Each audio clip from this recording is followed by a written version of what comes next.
In a supine position, keep your legs slightly off the ground. Lift one leg forming a right angle with the abdomen. Subsequently, raise the other leg bringing it in parallel. Lower the raised leg first, keeping the abdomen contracted.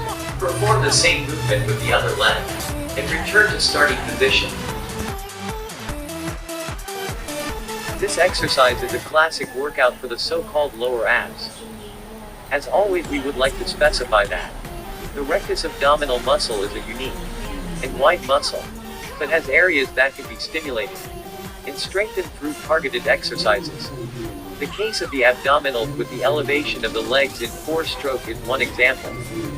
Thanks to the alternating elevation and lowering of the legs, the lower abdomen will be stimulated more effectively.